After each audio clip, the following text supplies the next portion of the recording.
Class 10, I'll discuss the solutions of few question answers from chapter 4 which I've sent you earlier in the group, in your group, right? So maybe you may face some problems in understanding the solutions straight away. So I just wanted to explain in video lessons so that you can go through the solutions which I've sent earlier from chapter 4, the question answers, few question answers which are the solutions of which are not given in the book. Okay, the back question answers, few solutions you will find which are not given in the book. It's a bit, it's conceptual. So that's why I wanted to explain in a video. Okay, see this one, ray of light, it's traveling from here to liquid. Okay, now these angles are given. You have to first find the angle of incidence and then also find the angle of refraction. Now many of you have a tendency, as soon as you see this angle, you write angle of incidence 30 degree. But this is wrong, because this is the angle which the incident ray is making with the surface of separation of two mediums, right?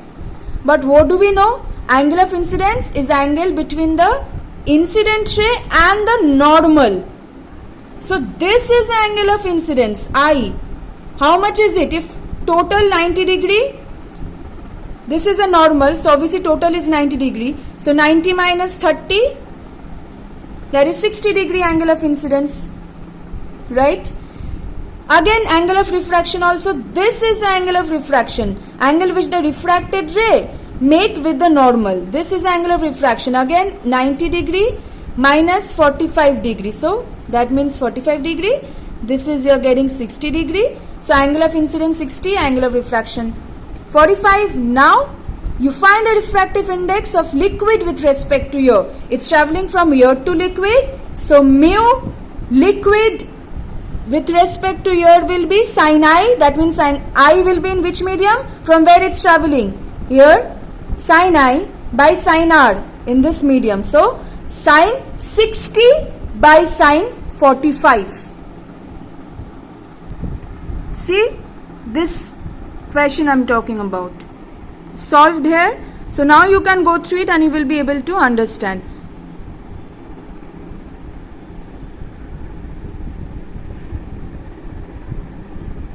Right? Now see this question. Ray of light traveling from air to liquid, fine. This is 45 degree given and this is given 30 degree. First you have to find the refractive index. Very easy. Refractive index of liquid with respect to air. Refractive index of liquid with respect to air.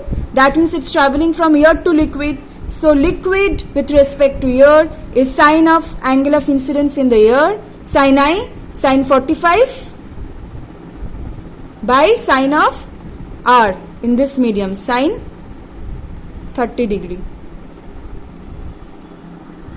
This was done here. See the first part.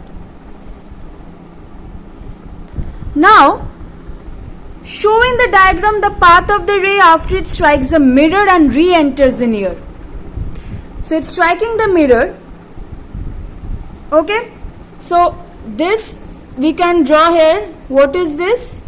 Normal at the point of incidence of the plane mirror. Right. Now see, this and this are parallel. This is also normal 90 degree. This is also normal 90 degree. So that means this and this are parallel, transversal.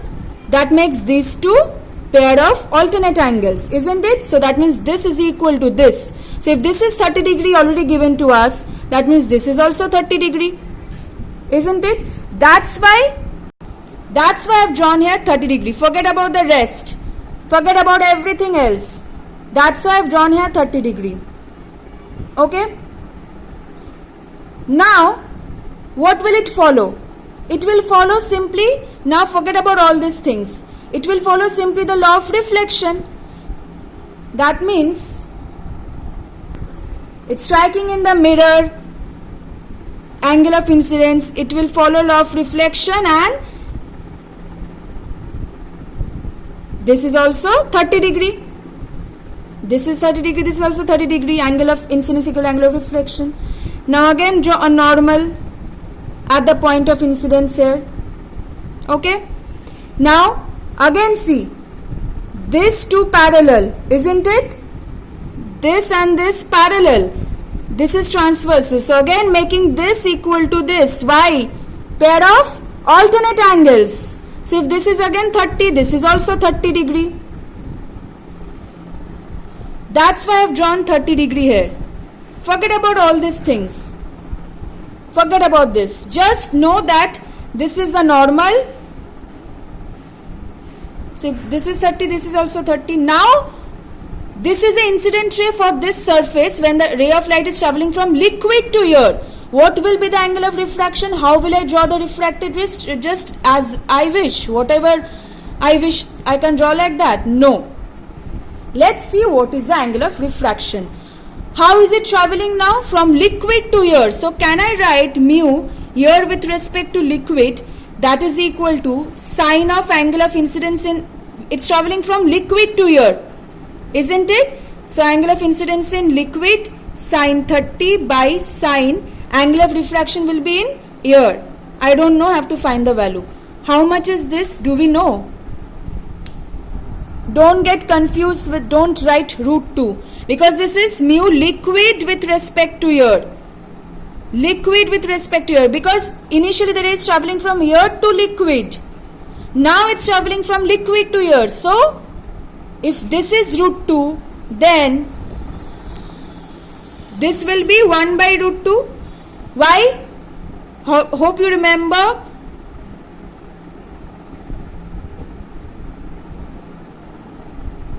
Right? So now substitute the value and find this. See, I have cancelled NQU. You don't have to get confused. Simply write R, or you can just use R dash. So how much are you getting?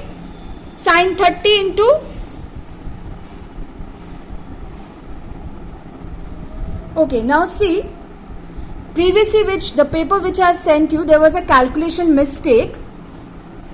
It will be root 2 here. I have just written 2 by mistake. That's why I got a calculation mistake. Okay. So ultimately you got R equal to, or say R dash equal to 45 degree. So you can cancel this portion. Whatever. This was anyways for explanation, whatever. So you are getting 45 degree. So it will pass like this. Previously, since I got the calculation mistake, so I got 90 degree, that's why I have drawn like this. So if you can just check this once, okay? Another part you have, redraw the diagram if the plane mirror becomes normal to the refracted ray. This diagram, see? Plane mirror is now normal to the refracted ray. That means this refracted ray, angle between this and the plane mirror is 90 degree. When is it possible?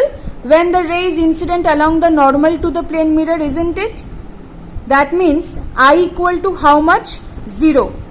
If I equal to 0, obviously I will be 0 because it's incident along the normal. If I equal to 0, according to the law of reflection, R equal to 0 also. So that means it will be reflected along the same path. And if it is reflected along the same path, how will it enter this medium now from this to this, following the same path? What is the principle that we have used, by the way? This is the principle of reversibility of the path of light ray, which you have learned. If this is the path of light entering, if it retraces its path, light is now incident like this, it will retrace its path. Okay? It is just because we have kept the plane mirror normal to this refracted ray. That's why it became this is now the incident ray for the plane mirror. So I equal to 0 because it is incident along the normal to the plane mirror. So I 0, R equal to 0 therefore.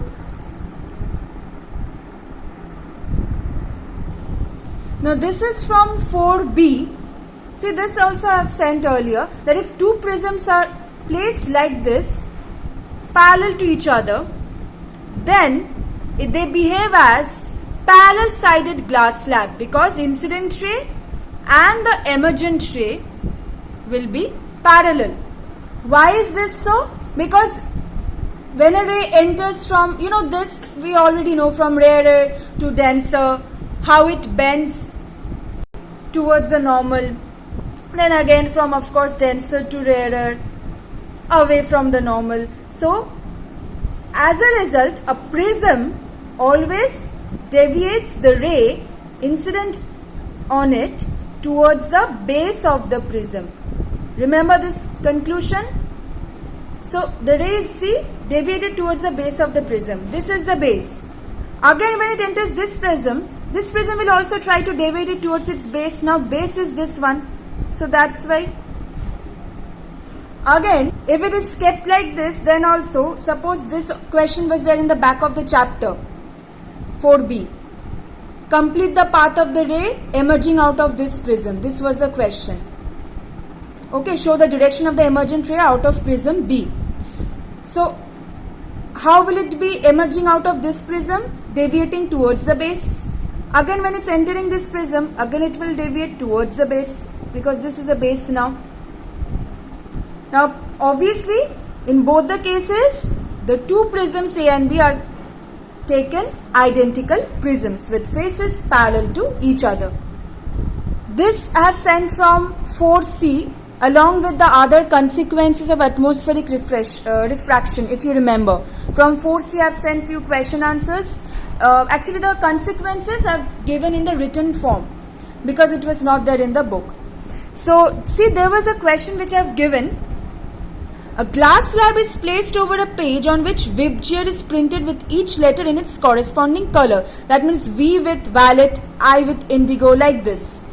Now, will the image of all the letters be in the same place? That means the question was, will the shift be same for all the letters? No. Why not? Remember, VIBGYOR. So, as we go from violet end to red end, wavelength increases. Therefore, the refractive index decreases. Refractive index increases in this order. That means decreases in this order. So, if this is so, then just see, what do we know? Mu is equal to real depth by apparent depth, right? This one is for your understanding part. In the question, in the answer for that question, you don't have to write all these things. If mu increases, if for certain color mu is more, that means its apparent depth will be less, isn't it? Only if denominator is less, then only it can be more. Apparent depth is less means shift, we know, real depth minus apparent depth. So, more is this part, that means if apparent depth is less, that means the shift is then more. Why? Because the part which you are subtracting from real depth is becoming less. Suppose if this is, say for example, this is 4 and this is 3. In which case are you subtracting more from the real depth? You are subtracting more from the real depth when apparent depth is 4. So, more is the apparent depth, less is the shift. Less is the apparent depth, more is the shift. So, therefore, just see, for refractive index, if it increases, shift will increase. So, that means shift will increase in which sequence? In this end. That means from red to violet, from red end to violet end, refractive index increases. Shift increases in this order. So, therefore, for which color of light shift is maximum? For violet. For red, it's minimum. Or you can just consider in this way, wavelength increases in this order. So, basically VIBGYOR, right? So, as from violet to red end, lambda increases, refractive index decreases. If refractive index decreases, shift will also decrease. That means red light will show minimum shift, violet maximum shift, and we have already found this. That is why the red color of light was deviated the least and violet the most when white light is passed through a prism. In 6A we have done that. Now there was this question from 4D.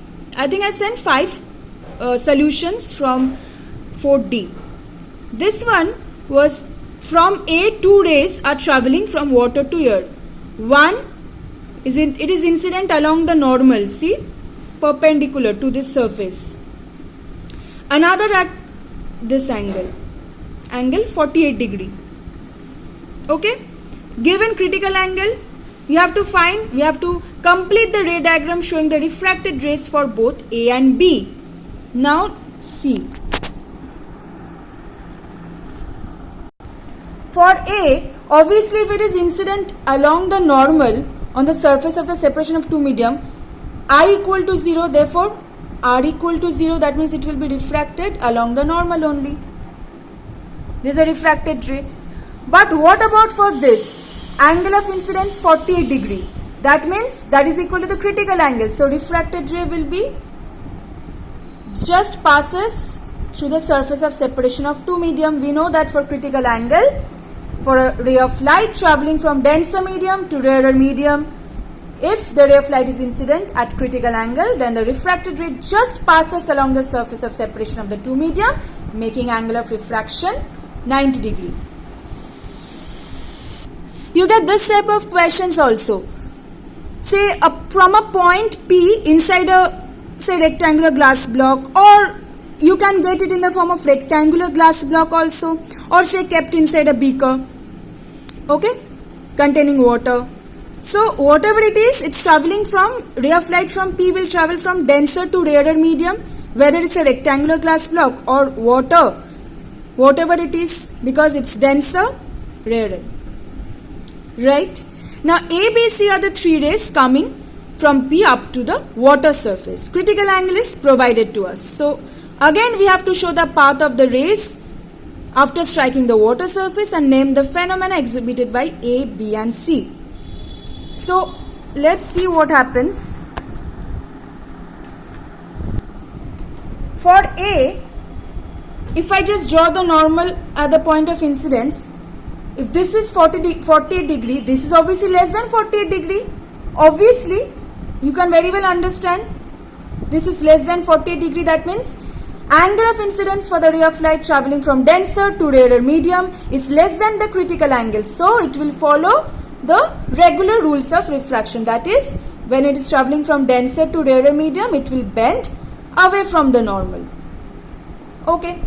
For B, it is incident at critical angle. So this is the normal at the point of incidence. It will be refracted like this, obviously, making angle of refraction 90 degree. What about this? This is greater than 48 degree. You can very well understand. That means angle of incidence is now greater than the critical angle. This case, I less than IC, or critical angle equal to critical angle greater than critical angle. See, it is greater than 48 degree and 48 degree is the critical angle. So when a ray of light traveling from denser to rarer medium is incident at an angle greater than the critical angle, then it will totally be reflected back in the same medium following the laws of reflection. This phenomena is known as total internal reflection. I have drawn this here. This by mistake I have drawn previously, so I had to cancel this. Just forget about this, okay? Ignore this. This is nothing. I've just drawn the beaker a bit smaller. That's why I had to cancel it. So in this case, making the angle of incidence equal to angle of reflection, just following the law of reflection, total internal reflection then. So for C, it is following total internal reflection. Okay. This question, ray of light enters a glass slab ABCD and strikes at O. Critical angle is 42 degree. You have to find the path of the ray till it emerges out of the glass slab. Now many of you tend to make this mistake. All these questions are there in the previous years, Frank's, okay. You have a tendency that this is 42 degree, that means it is critical angle. Angle of refraction will be like this. No, wait, just see Draw the normal first.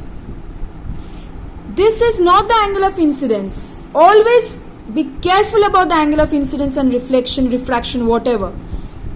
Incident ray makes with the normal, that angle is angle of incidence. Angle of incidence.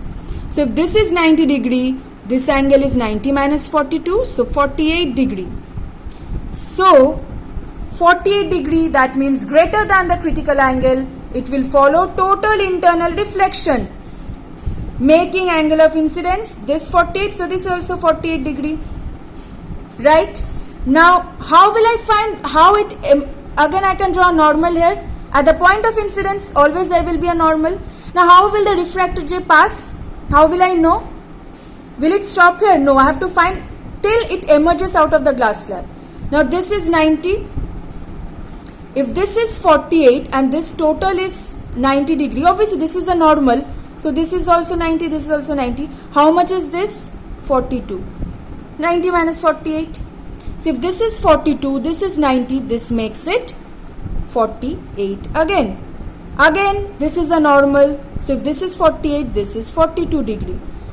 Now, this is the angular incident ray for this surface. This is the angle of incidence. Incident ray making with a normal. Incident at an angle equal to critical angle 42 degrees. So it will just pass along the surface of refracted ray, will just pass along the surface of separation of two medium, making angle of refraction equal to 90 degree. Have you followed? So always be careful about all these things.